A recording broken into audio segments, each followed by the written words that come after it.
A very good morning, my dear students of class ninth. Act 2, Scene 2, line number 140. 140. Please open your book, The Speech of Launcelot. The old proverb is very well parted between my master Shylock and you, sir. You have the grace of God, sir, and he hath enough. The old proverb, he says, the old proverb is applicable equally to you and my master, Shylock. It is in the sense that you have God's blessings and Shylock has enough wealth. Both are the different things. Bassanio says, thou speakest it well. You speak well. Go, father, with thy son, take leave of thy old master and inquire my lodging out. Go, father, with your son, take leave of your old master, and then find out the way to my house. To his followers, he says, give him a livery more guarded than his fellows. See it done. He says, give him a uniform with more decorations or ornamental strips than that of my other servants. Make sure this is done. Launcelot says, Father, I cannot get a service. No, I have never a tongue in my head. Father, come along. You said that I could not get a job. You said that I could not speak for myself. Well, looking at his palm, he says, if any man in Italy have a fairer table which doth offer to swear upon a book, I shall have good fortune. He says, well, no man in the whole of Italy has a more fortunate palm which he places on the Bible when he is taking an oath than myself. I am luckier than them, than those people. Go to, here's a simple line of life. Here's a small trifle of wives. Alas, 15 wives is nothing. He says, therefore I will have a better luck, showing me palm. He says, see, here is my line of life. Here is a small unimportant line which refers to marriage. I shall marry 15 wives. These are not too many. 11 widows and 9 maids is a simple coming in for one man, and then to escape drowning thrice and to be in peril of my life with the edge of a feather bed. Here are simple escapes. He says 11 widows and 9 virgins, maidens, a good record for one man. Then I will be saved from drowning thrice. He says whatever is written in his destiny, showing his palm, and be in danger of my life from falling out from a feather bed. These are simple escapes.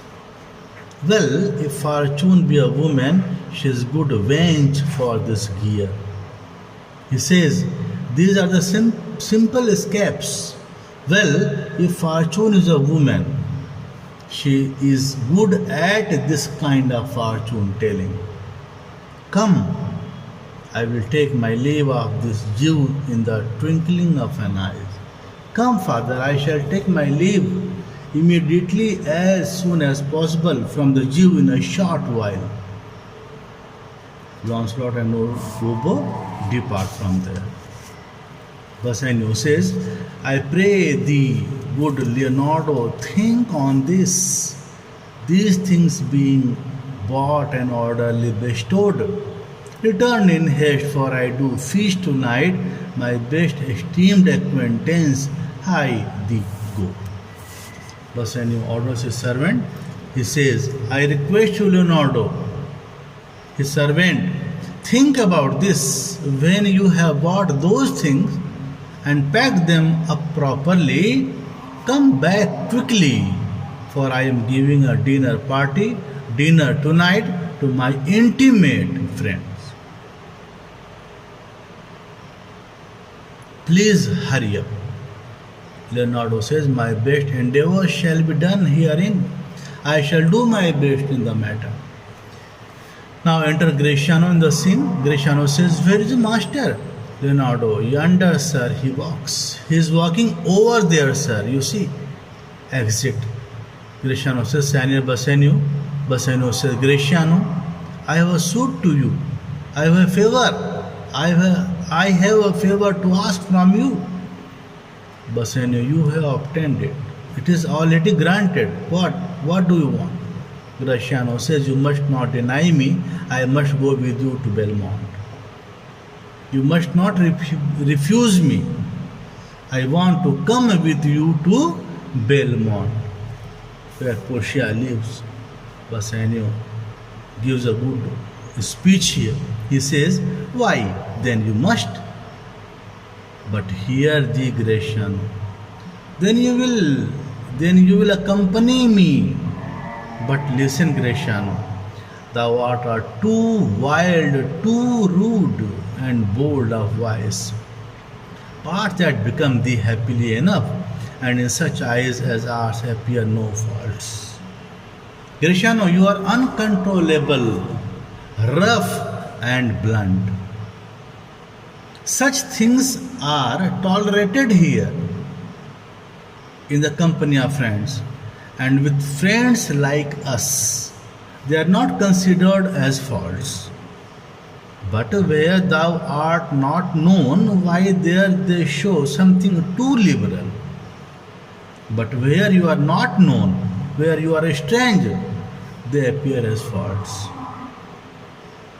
I request you, pray thee, take pain to allay with some cold drops of modesty thy skipping spirit, lest through thy wild behavior I be misconstrued in the place I go to and lose my hopes.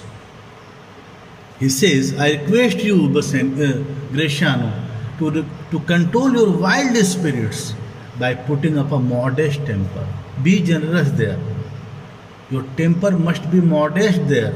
Otherwise, your wild behavior, your rude behavior may be understood in the place where I am going, and it could shatter my hopes.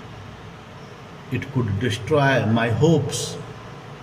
Gratiano says, Senior Bassanio, hear me. If I do not put on a sober habit, talk with respect and swear but now and then, wear prayer books in my pocket, look demurely. Lord Bassanio, hear me. Listen to me. If I do not behave modestly, generously, talk with politeness, swear rarely, carry a prayer book in my pocket, and look modest in my outlook, do not trust me again. I promise I will do whatever I said. I shall go further. He says, nay, more while Grace is saying, hood mine eyes, thus with my hat and sigh and say Amen, use all the observance of civility, like one well studied in a sad ostent to please his grandam, never trust me more. He says, I shall go further while the prayer before a meal is said. I will close my eyes by placing my hat before them and say Amen in front of people. I will use all the manners of a civilized society, observing all manners like the one who has learned to put an appearance to please his grandmother. grandmother, if I do not follow these things, do not trust me again. Grishano says, nay, but I bar tonight, you shall not gauge me by what we do tonight. But no, but I should be excused tonight. You must not judge me by what we do tonight, because today is dinner party. You will excuse me what I will do today. Baseno says, no, that were pity. I would entreat you rather to put on your boldest suit of mirth, for we have friends that purpose merriment.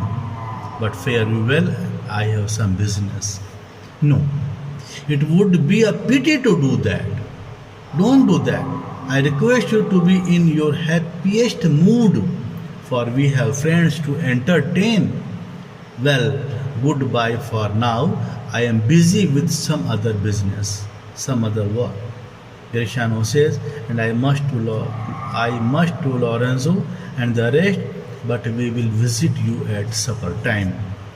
Grishano says, now I must join Lorenzo and the others, means other friends, but we will see you at supper time at dinner.